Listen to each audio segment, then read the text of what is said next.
Dan tensi darah tinggi atau hipertensi itu juga salah satu faktor yang penting yang bisa meningkatkan risiko serangan jantung.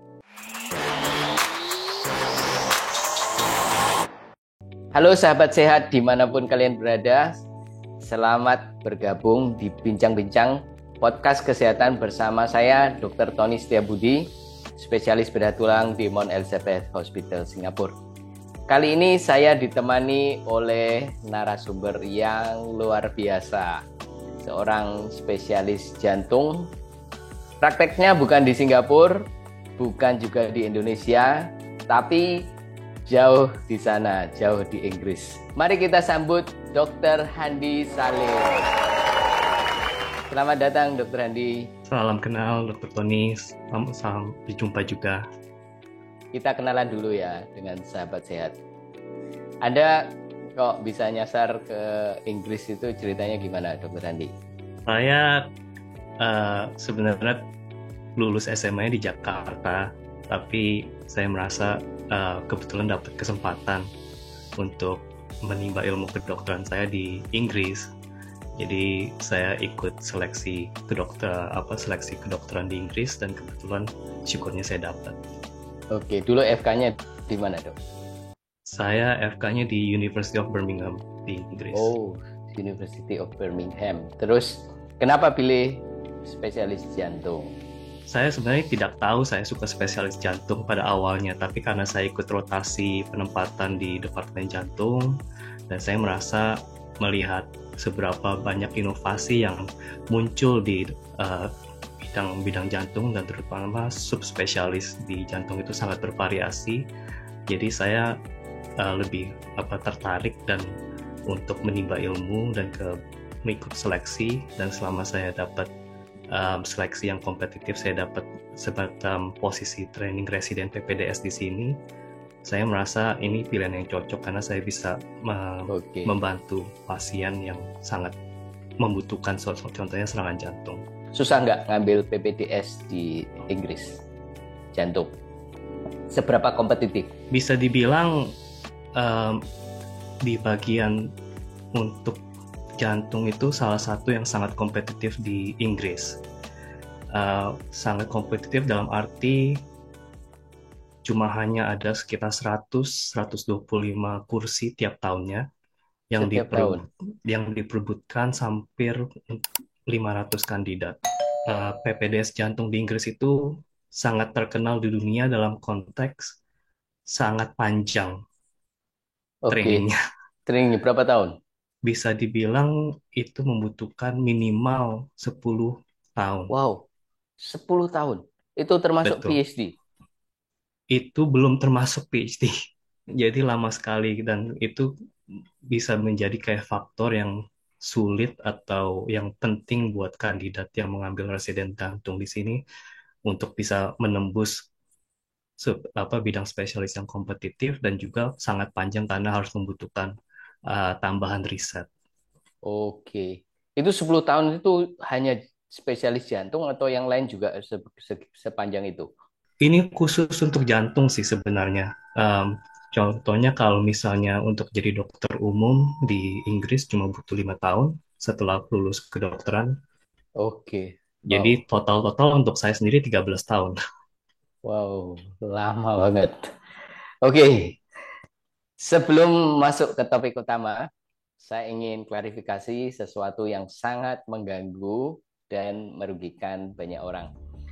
Mungkin kalian pernah melihat video yang menampilkan saya diwawancarai oleh Rosi atau Raffi Ahmad tentang diabetes. Harap diketahui bahwa video-video semacam ini adalah hoax. Itu hasil rekayasa AI. Saya adalah dokter spesialis bedah tulang dan bukan peneliti diabetes, dan juga tidak pernah menerima Nobel Prize seperti yang disebutkan di video tersebut. Jadi, jika kalian menemukan video seperti ini, jangan dipercaya dan jangan sampai tertipu oleh produk yang ditawarkan. Sekarang kita balik ke Dokter Handi. Malam ini kita bahas apa, Dok? Dada nyeri, serangan jantung atau bukan? Oke. Tahukah kamu setiap detik sangat berharga ketika serangan jantung terjadi. Apa saja tanda-tandanya dan bagaimana cara mencegahnya? Dan yang paling penting, apa yang harus dilakukan jika itu terjadi pada orang terdekat kita? Di episode ini, kita akan mengupas tuntas tentang serangan jantung bersama Dr. Handi Salim. Sahabat sehat yang request topik serangan jantung, ya pasti kalian punya pertanyaan, banyak pertanyaan. Jadi jangan ragu, langsung saja tulis di kolom komentar. Oke, serangan jantung itu apa, Dok? Serangan jantung itu pada umumnya terjadi karena pembuluh darah koroner arteri yang menyuplai otot jantung kita tersumbat. Bisa terjadi karena bermacam-macam hal, tapi pada umumnya terjadi karena ada penimbunan kolesterol di arteri jantung kita yang pecah dan menyebabkan obstruksi atau penyumbatan dari pembuluh darah kita ke otot jantung. Jadi itu bukan hanya penyempitan, tapi ada yang pecah dan menyebabkan penyumbatan yang mendadak begitu ya. Betul.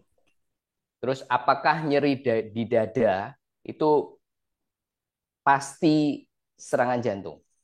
Tidak selalu, tapi ada baiknya untuk mencari tahu karena contohnya nyeri di dada itu bisa terjadi karena infeksi pernapasan, nyeri di dada itu bisa terjadi karena biasanya asam lambung yang kuat itu bisa terjadi juga. Jadi nyeri di dada itu bisa serangan jantung dan bisa juga disebabkan oleh hal-hal lainnya. Oke, Betul. bagaimana dengan serangan jantung? Selain nyeri di dada, ada nggak tanda-tanda lain yang mengikuti nyeri di dada pada orang yang terkena serangan jantung? Serangan jantung itu pada umumnya gejala yang terjadi kalau ada satu orang yang merasa jantungnya itu terasa tertimba, um, Tertimba, tertimba sesuatu yang berat sekali, tertindih, tertindih, betul. tertindih. Iya, Oke, dan itu bisa terjadi. Contohnya entah itu di tengah-tengah dada kita atau di bagian kiri dada kita di mana jantung kita berada, dan itu bisa menyebar ke misalnya ke leher, ke rahang bawah kita, atau ke bagian uh, bahu kita yang sebelah kiri atau ke tangan kiri kita. Itu biasanya klasik, gejala klasik yang terjadi, tanda-tanda orang itu terkena serangan jantung. Ada oke, gejala yang lain yang mengikuti, contohnya dari segi waktu. Nah, waktu ini yang sangat penting karena untuk serangan jantung biasanya itu akan gejala sakitnya itu akan lebih dari sekitar setengah jam atau 1 jam. Tidak seperti misalnya gejala asam lambung yang kalau habis makan tiba-tiba oh habis selesai makan menghilang gitu. oke, Ya, dan kalau memang saking parahnya itu penyumbatan atau eh, pecah ya plat kolesterol yang di arteri itu kadang-kadang bisa diikuti dengan gejala seperti kita itu semakan seakan-akan kayak keringat dingin, oke, eh, tangan kita yang biasanya hangat jadi dingin dan bergetar juga karena kurangnya suplai darah dari jantung ke oke. tubuh. Sesak napas juga nggak, Dok? Betul juga sesak nafas juga bisa terjadi, terutama kalau misalnya jantung kita sudah tersumbat saking parahnya.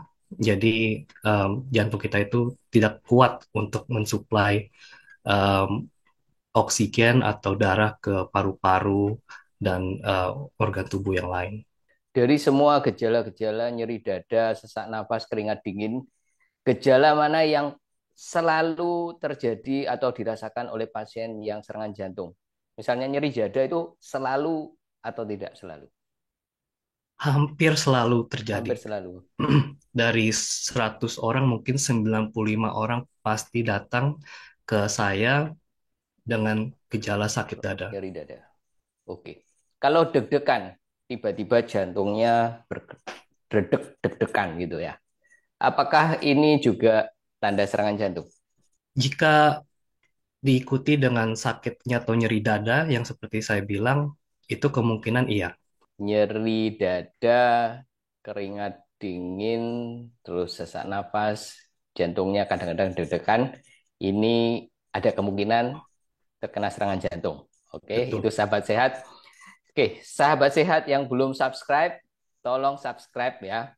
Acara podcast Bincang-Bincang ini akan selalu menghadirkan narasumber yang bisa dipercaya dengan informasi yang mudah dimengerti. Gaya hidup yang bagaimana yang bisa membuat serangan jantung itu lebih sering terjadi atau meningkatkan risiko serangan jantung. Kalau sebenarnya kalau kita makan banyak yang berminyak, kolesterolnya atau goreng-gorengan, itu bisa dibilang ada meningkatkan risiko. Merokok itu sudah Oke, sangat tersebar luas sekali. Buktinya kalau merokok itu ada asosiasi terhubung dengan penyakit jantung. Gula manis seperti diabetes diabetes. itu juga resikonya juga lebih tinggi dari yang tidak diabetes. Jadi makan makanan yang berminyak, terus rokok, diabetes. Oke, gimana kalau nggak pernah olahraga, kurang olahraga, stres, atau kurang tidur? Ini apakah meningkatkan risiko serangan jantung juga, dok? Betul, ini meningkatkan resiko serangan jantung karena pada dasarnya kalau kita tidak olahraga, kita stres, yang terjadi adalah ini meningkatkan tensi darah kita. Dan tensi darah tinggi atau hipertensi itu juga salah satu faktor yang penting yang bisa meningkatkan risiko serangan jantung. Oke, bagaimana dengan stres? Stres di pekerjaan atau stres di rumah, kurang tidur. Apakah ini juga bisa meningkatkan risiko serangan jantung? Iya, betul, ini juga meningkatkan resiko serangan jantung karena kita punya semacam hormon tubuh kita itu yang bisa menyebabkan stres seperti ini juga punya efek ke pembuluh darah dan tensi darah. Dan jika tidak terkontrol karena stres berkelanjutan, tidur tidak cukup berkelanjutan, ini juga meningkatkan uh, resiko serangan Risiko serangan jantung. jantung. Iya. Oke, tadi disebutkan kondisi medis atau penyakit diabetes meningkatkan risiko serangan jantung. Ada nggak penyakit lain yang meningkatkan risiko serangan jantung? Kalau ada semacam penyakit keturunan, misalnya ada bapak ibunya yang juga punya penyakit jantung, terutama yang lebih di usia yang lebih muda misalnya, itu juga ada resiko untuk kena penyakit jantung. Kolesterol Oke. tinggi, kolesterol Hmm, tinggi juga juga salah satu penyakit yang bisa dibilang meningkatkan penyakit jantung. Entah itu kolesterol karena, tinggi. iya betul, entah itu karena kita makannya tidak teratur atau memang ada keturunan um, di keluarga yang punya kolesterol tinggi. Itu juga bisa Oke. meningkatkan resiko. Oke, tadi sudah dikatakan rokok bisa meningkatkan risiko serangan jantung. Bagaimana dengan alkohol? Alkohol juga bisa, um, Oke. tapi bisa dibilang ini kalau minum alkohol yang di luar dari cakupan yang dianjurkan. Oke. Betul. Seperti Jadi, gimana? contohnya kalau bias mungkin Dokter Tony dan teman-teman pernah dengar kalau di luar itu ada yang bilang, oh kalau kita minum anggur merah atau red wine, ada bukti protektif atau melindungi kita dari serangan jantung. Itu Ki- betul jika kalau diminum secara eh, ringan atau menengah.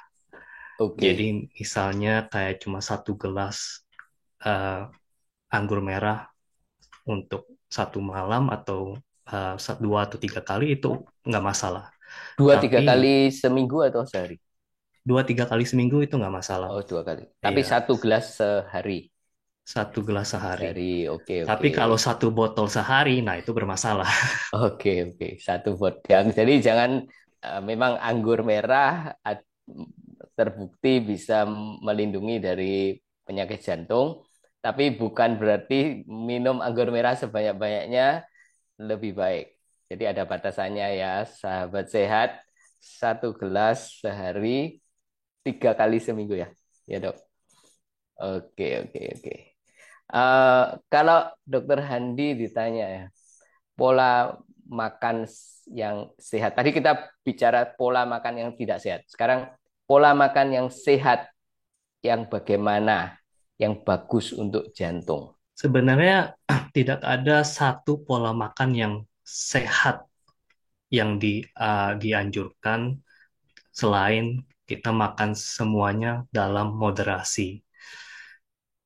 Jika kalau mau lihat dalam lebih ilmiahnya, pola makan sehat yang mungkin ada bukti yang bisa melindungi kita dari serangan jantung itu pola makan yang dibilang Mediterranean. Mediterranean. Betul. Nah, Mediterranean diet ya. betul. Oke. Mediterranean diet ini kaya dengan kacang-kacang, sayuran, minyak zaitun atau olive oil. Ada semacam bukti kalau ini bisa bisa meningkatkan perlindungan kita ke penyakit Terhadap jantung, serangan jantung. terhadap serangan Oke. jantung.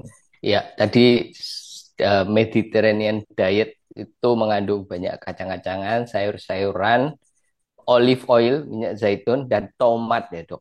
Betul. Dokter Andi, banyak orang yang mengkonsumsi aspirin, baby aspirin atau pengencer darah yang lain dengan tujuan untuk mencegah serangan jantung. Ini benar-benar terbukti secara ilmiah, disarankan oleh dokter jantung atau tidak? Aspirin eh, tidak disarankan untuk diminum untuk semata-mata pencegahan.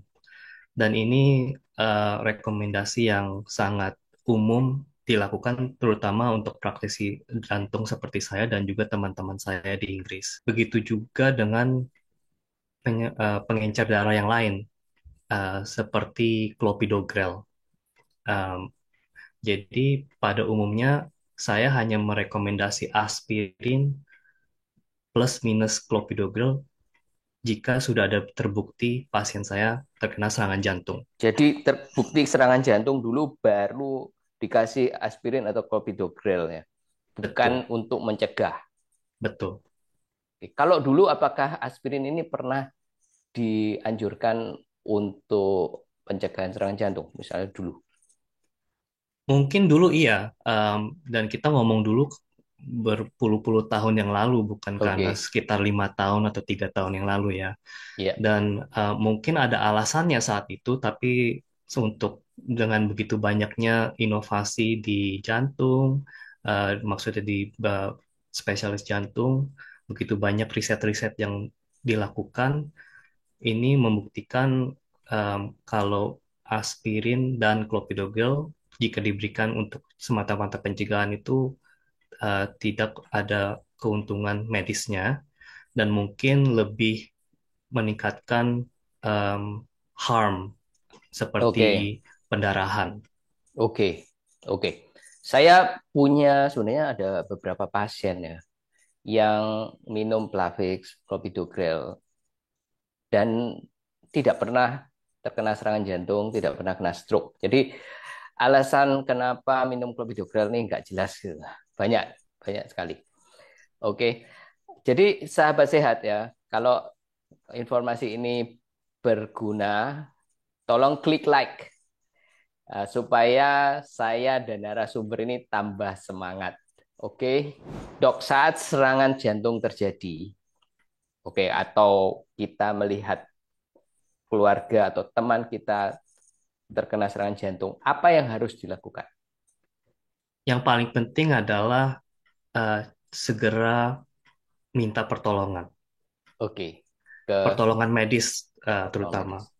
Betul, Jadi telepon rumah sakit atau betul. ambulan. Iya, seperti misalnya pasien Dr. Tony yang mungkin kena uh, fraktur neck of femur, serangan jantung juga ada yang dianggap golden hour. Oke, golden Nah, hour ya. betul. Nah, jika kita golden hour di serangan jantung itu cuma 2 jam. Oke, artinya Artinya jika pasien ini sudah terdeteksi atau terkonfirmasi serangan jantung dan serangan jantung yang besar ya, bukan serangan jantung yang kecil, Mm-mm, dan mm-mm. itu hanya bisa dikonfirmasi dari gejalanya dan juga EKG. Dalam waktu Oke, 2 jam itu mereka harus cepat-cepat dirujuk ke rumah sakit untuk pertolongan dalam bentuk stent atau stent. kateter. Dalam waktu Kateter 2 jam dalam waktu 2 jam. setelah mulai nyeri dada, Setelah mulai nyeri dada. harus dikateter dalam waktu 2 jam ya. Jika terbukti atau terkonfirmasi ini serangan jantung besar. Oke, Kalau alright. serangan jantung kecil, tidak ada masalah. Tetap minta pertolongan pertama, pertolongan medis, tapi tidak ada semacam urgensi kalau ini betul-betul harus ditolong dalam waktu 2 jam.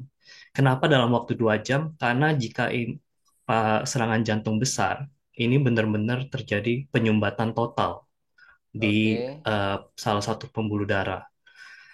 Nah, jika penyumbatan total itu tidak di- ditangani secara waktu yang dalam kurun waktu 2 jam ini, yang terjadi adalah uh, otot jantung yang disuplai dengan oleh arteri pembuluh darah yang terpotong atau tersumbat ini akan kurang oksigen yang menyebabkan otot jantungnya mati.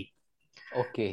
Dan ini kalau otot jantung mati tidak seperti otot-otot yang lain, ini udah permanen, tidak bisa tertolong lagi. Tidak bisa tertolong, oke. Dan bisa Iya, fatal. dan ini bisa fatal dalam artian bisa menyebabkan um, irama jantung yang tidak sesuai dengan hidup. Jadi Oke, semacam bisa tiba-tiba jantungnya berhenti. oke. Kalau saking parahnya ya. Iya, iya, iya. Oke, bagaimana caranya untuk mendeteksi apakah ini serangan jantung yang parah atau tidak? Nah, oleh karena itu pentingnya pertolongan medis atau di saat itu karena yang bisa dibilang kita mungkin punya saudara atau um, atau orang yang punya saat itu kena sakit jantung atau dada nyeri, tapi kita tidak tahu apakah ini serangan jantung atau bukan, Hmm, apakah ini serangan jantung yang besar atau tidak. Oleh karena ya. itu, pertolongan medis itu sangat penting untuk menyaring apakah ini atau menentukan apakah ini serangan jantung dengan EKG. EKG ya. Betul. Dari EKG bisa tahu ini serangan jantung yang ringan atau parah, berat. Betul, dari EKG bisa bisa menentukan apakah ini serangan jantung atau bukan, dan kalau serangan jantung apakah ini serangan jantung yang berat atau yang Hmm, ringan. oke, oke. Sekarang udah serangan jantung berat. Perlu dilakukan stenting, pasang ring dalam waktu 2 jam. Saya ingin tanya, secara logistik misalnya di rumah sakitnya Dokter Handi, untuk menyiapkan angio suite untuk melakukan stenting itu perlu waktu berapa lama? Jadi di Inggris, terutama di rumah sakit saya, ya saya bekerja dan praktek, kita punya kolaborasi yang atau jaringan kolaborasi yang cukup dekat dengan para medis ambulan juga. Dan rumah sakit saya kebetulan rumah sakit yang menyediakan pelayanan uh, stenting 24 jam. Jadi setiap hari 24 jam, setiap libur nggak libur selalu buka. Dan ini sangat penting karena pas saat para medis itu menelpon ke pusat semacam ke rumah sakit, ke departemen call center, mereka langsung di bypass ke departemen saya, dikasih tahu, diberikan semacam um, detail pasiennya, gejalanya apa, dan EKG-nya. Dan dari situ kami yang menentukan apakah ini serangan Hmm, jantung besar apa tidak. oke. Jadi EKG-nya itu dilakukan oleh paramedik Betul, di di tempat. ambulans, di tempat. Betul. Iya, Dan semua EKG dikirim ke center itu dan dokter jantungnya yang menentukan apakah ini serangan jantung berat atau tidak, gitu ya. betul. Kalau Betul. berat langsung diactivate untuk disiapkan untuk stenting. Betul, Jadi langsung tidak saat itu buang-buang diaktifasi. waktu ya, tidak buang-buang waktu, Betul, pasien datang langsung sudah siap. Begitu ya, Dok. betul, betul. Kritikal, jadi sangat kritikal pertolongan yang cepat sebelum kondisi ini menjadi fatal. Apa peran CPR dan AED di dalam hal ini, Dok? CPR dan AED selalu pasti ada peran yang penting, terutama jika seperti yang kita bahas tadi, kalau ini penyakit serangan jantung besar yang menyebabkan pasiennya jantungnya berhenti mendadak. Nah, CPR itu sangat penting untuk memberikan semacam jembatan terapi di mana um, pembuluh apa aliran darah itu bisa terus mengalir ke otak, dan juga EED itu juga penting jika seperti yang kita bilang tadi, kalau terjadi irama jantung yang tidak kompatibel dengan hidup seperti Oke, seperti itu. Biasanya biasanya kesalahan yang umum itu adalah kesegahan untuk minta tolong. oke. Panik Itu ya. biasanya panik dan mungkin menganggap enteng, oh ini mungkin um, kena GERD atau asam lambung. Dan itu bisa dibilang sangat sering terjadi juga di populasi pasien-pasien saya di Inggris juga, terutama terutama yang lansia yang anggap ini mungkin cuma asam lambung aja. Tiba-tiba asam lambungnya nggak berhenti-berhenti, malah makin parah 8, 9, 10 jam kemudian baru Oke. minta tolong. Tadi kita sudah bicara tentang ring untuk menangani serangan jantung. Bagaimana dengan bypass, Dok? Operasi bypass. Kapan itu dilakukan? Operasi bypass ini bisa dilakukan untuk kondisi tertentu, Dokter Tony. Jadi misalnya, kan saya bilang serangan jantung besar kita kemungkinan besar pasang ring. Nah, biasanya pasien yang punya penyumbatan atau serangan jantung ringan, tapi penyumbatannya sangat banyak sekali. Kita di tubuh kita ada tiga arteri, coronary artery kita ada tiga, dan anggap aja di tiga-tiga coronary artery ini semua terjadi penyumbatan. Dan penyumbatannya di daerah-daerah atau di lokasi yang sangat penting. Misalnya di pucuk atas atau dibanding dengan yang di bawah, misalnya. Nah, jadi pertanyaannya apakah bypass surgery itu lebih menguntungkan ke pasien pada jangka panjang dibanding dengan membuat stand dengan banyak sekali stand-stand yang bisa 8 atau 9 stand. Terutama untuk pasien-pasien yang kena diabetes, banyak riset yang kuat sekali membuktikan kalau bypass surgery itu lebih memberikan perlindungan lebih panjang dibanding dengan stents. Dan bisa dibilang stent itu punya semacam durability sekitar 5-10 tahun. Itu kalau kita jaga baik-baik dengan minum obat, em, dengan menjaga pola makan kita, mungkin bisa tambah sampai 5 sampai 20 tahun. Tapi kalau misalnya pasang dengan bypass surgery, itu durability-nya bisa minimal 20 tahun sendiri kalau kita jaga Oke, baik-baik. baik, baik, baik. Jadi untuk kasus yang parah, serangan Mm-mm. jantung yang parah, sarannya di ring dulu ya. Untuk serangan jantung yang parah, yang besar, di mana pasien itu benar-benar punya gejala sakit yang luar biasa, itu perlu dikasih pertolongan cepat. Dan pertolongan cepat itu ya pasang ring. Ring. Karena Betul. kalau bypass itu kan perlu waktu persiapan yang lumayan lama ya untuk Betul. mempersiapkan bypass. Iya, Betul. pada umumnya itu yang terjadi. Oke. Apakah serangan jantung itu bisa sembuh, dok? Serangan jantung itu bisa sembuh dengan sendirinya, tapi bisa dibilang kita berharap semacam-macam dapat lotre.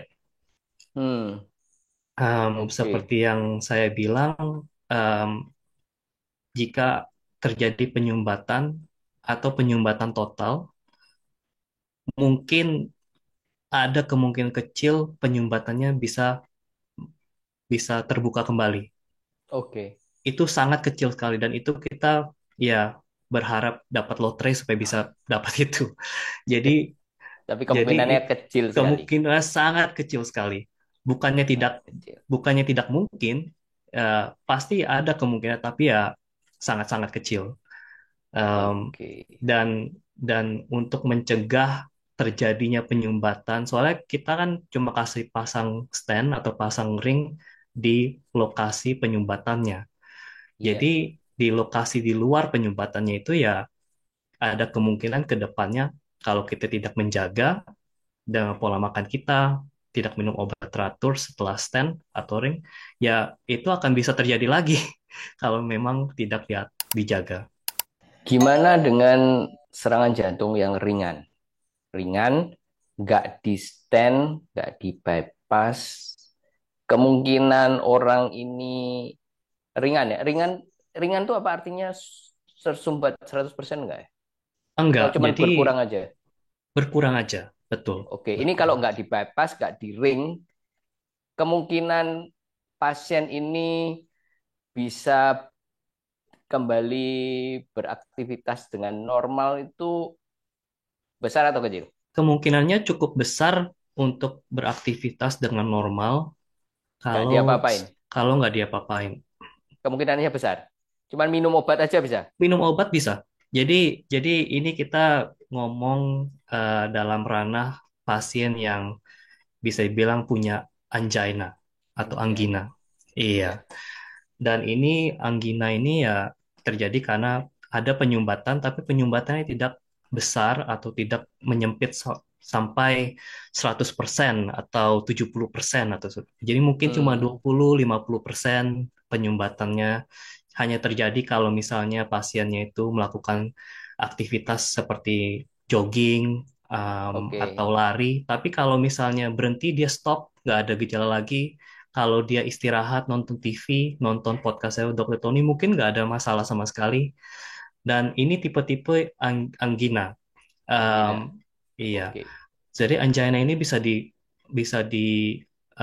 kita bisa pakai obat dulu untuk mencegah frekuensi Oke, gejala oke. itu. Nah, sekarang kita masuk ke sesi fakta mitos. Oke, saya akan sebutkan 10 statement. Dokter Handi boleh menjawab ini fakta atau mitos atau separuh fakta, separuh mitos dengan penjelasan singkat. Oke ya, Dok. Oke, siap. Oke. Makan berlemak buruk untuk jantung. Fakta atau mitos? Fakta. Oke, tadi sudah jelaskan ya. Konsumsi telur setiap hari aman untuk sebagian orang. Fakta atau mitos? Setengah-setengah menurut saya. Ya, oke penjelasannya. Karena telur kuning itu kaya dengan kolesterol. Oke, Tapi saya juga mengerti banyak orang juga minum kolesterol yang dari telur untuk aktivitas kegiatan masing-masing untuk olahraga atau membentuk otot tubuh. tapi ada studi yang menunjukkan orang-orang yang orang-orang tertentu minum makan telur setiap hari gak apa-apa dok. Tidak ada studi yang khusus menurut saya belum ada studi yang khusus melihat pertanyaan itu. Jadi saya tidak bisa antara merekomendasikan atau membantah Oke, aktivitasnya. mengkonsumsi suplemen minyak ikan dapat mencegah serangan jantung. Fakta atau mitos? Lagi-lagi setengah-setengah. Ada faktanya dalam arti omega 3 sangat baik untuk melindungi kita dari serangan jantung, sangat sehat untuk kesehatan jantung kita. Tapi omega 3 yang seperti apa dosisnya? Itu pertanyaannya. Em, ada Kalau oke, riset yang bilang dosisnya harus sekitar 4 gram 4 untuk gram. bisa membuktikan eh, perlindungan terhadap jantung. Berikutnya, serangan jantung lebih sering terjadi pada orang usia lanjut daripada pada orang muda atau anak-anak. Fakta atau mitos? Mitos. Oke, mitos ya. Jadi Iya, nggak selalu lebih sering terjadi pada orang usia lanjut. ini berdasarkan studi di Inggris dan di Amerika. Umumnya orang yang kena serangan jantung itu berada dalam jangkauan cakupan umur 50 sampai 65 tahun. 50 sampai enam puluh Betul. lima tahun ya. Akan tetapi selama pengalaman saya jadi di dokter di spesialis jantung, s- paling muda yang saya ketemu 28 tahun. 28 tahun. Betul. Wow, masih muda sekali. Jadi bisa dibilang walaupun pada umumnya sekitar 50 sampai 65 tahun, tapi saya sudah menemukan pasien-pasien yang lebih muda daripada itu dan yang paling muda yang saya tangani 28 tahun. Dan sayangnya 28 pasien yang 28 tahun ini juga harus bypass surgery. Wow, oke oke. Bisa nggak terjadi pada anak-anak serangan jantung? Saya sendiri belum pernah menangani anak-anak karena spesialis saya spesialis jantung dewasa.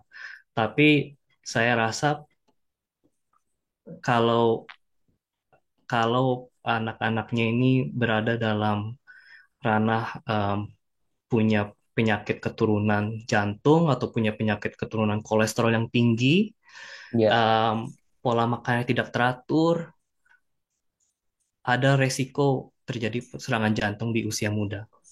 oke, baik.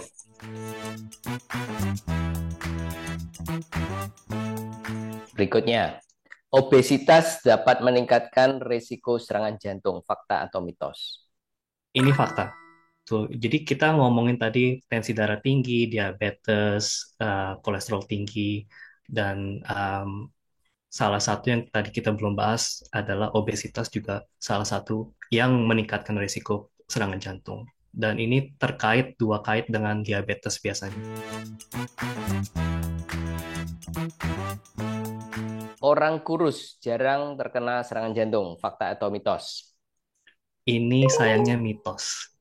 Oke, jadi orang kurus Jadi, bisa terkena serangan jantung juga ya. betul. Berikutnya, konsumsi makanan atau minuman tinggi gula dapat meningkatkan risiko serangan jantung. Fakta atau mitos? Fakta. Semata-mata meningkatkan resiko diabetes yang kebetulan juga resiko penyakit jantung. Dada tidak terasa nyeri, pasti jantungnya sehat. Fakta atau mitos? Setengah-setengah. Kita ngomongin gejala-gejala yang umum kalau serangan jantung itu pasti ada gejalanya. Cuma ada sebagian kelompok proporsi kecil pasien yang kena serangan jantung tanpa ada gejala sama sekali. Oh, ada ya? Betul, dan ini terjadi jika terutama bisa dibilang pasien-pasien yang kena diabetes yang tak terkontrol. Ya, Jadi seperti yang kita tahu diabetes itu punya semacam efek ke syaraf, tidak bisa merasa. oke. Olahraga berlebihan bisa memicu serangan jantung. Fakta atau mitos? Saya rasa mitos. Oke. Em, Kenapa saya agak berhenti sebentar untuk berpikir karena just, olahraga itu justru dianjurkan, terutama untuk yang intensitas moderasi atau menengah, dan ini kita ini semacam di international guidelines juga Mm. menganjurkan untuk bisa melindungi tubuh kita dari serangan jantung atau kesehatan secara umumnya. Keseluruhan. Iya, ini sangat berguna. Jadi saya rasa ini mitos. Tapi kalau kalau atlet-atlet yang sangat kuat sekali aktivitas olahraganya, di beberapa proporsi ada resiko terjadi penyakit jantung, bukan serangan jantung tapi penyakit jantung. Bagaimana dengan orang yang sudah pernah serangan jantung tapi sudah sembuh? Olahraga seperti apa yang dianjurkan bagi mereka?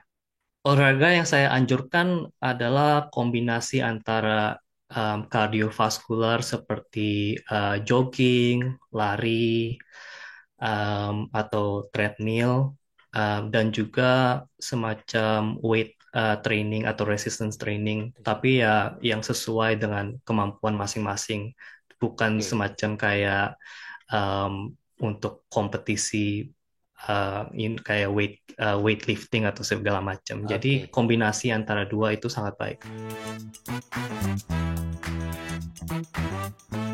Terus ini yang terakhir, anggur merah atau red wine bisa mengurangi risiko serangan jantung. Fakta atau mitos tadi sudah kita bahas. Bisa dibilang setelah kita bahas ya itu setengah-setengah. Fakta betul jika minum dalam kuantitas kecil yang moderasi, tapi kalau terlalu eksesif seperti 1 botol setiap malam ya itu tidak bagus. Jadi sahabat sehat, kalau ada atau kalian punya topik lain yang ingin dibahas, kalian bisa tulis di kolom komentar. Saran-saran ini penting sekali buat saya supaya saya dapat memberikan edukasi yang bermanfaat dan relevan. Dokter Handi, sebelum kita akhiri bincang-bincang kali ini, ada nggak tips yang simple untuk sahabat sehat supaya bisa terbebas dari serangan jantung? Silahkan dok. Hidup sehat ya bisa dibilang sangat penting, tapi juga sangat susah untuk dilakukan. Um, tapi apapun yang kita makan, kita cegah secara moderasi, pada ujungnya, pada kedepannya akan memberikan hasil yang baik untuk melindungi kesehatan jantung dan juga kesehatan kita secara umumnya. Secara umum. Oke, baik. Terima kasih banyak Dokter Handi atas waktunya. Sekali lagi kita beri tepuk tangan untuk Dokter Handi. Bagi semua sahabat sehat yang nonton podcast ini, saya juga ucapkan terima kasih. Saya yakin informasi ini berguna, tapi jangan lupa klik like, subscribe, dan share video ini ke teman-teman yang lain. Kalau kalian punya pertanyaan, ya sekali lagi pertanyaan atau komentar, silahkan tulis di kolom komentar. Karena keterbatasan waktu, kita harus akhiri perbincangan kita sampai di sini. Kita ketemu lagi di bincang-bincang berikutnya, podcast kesehatan bersama Dr. Tony Setiobudi. Dan jangan lupa sekali lagi untuk like, share, dan subscribe supaya nggak ketinggalan episode berikutnya. Oke, bye-bye.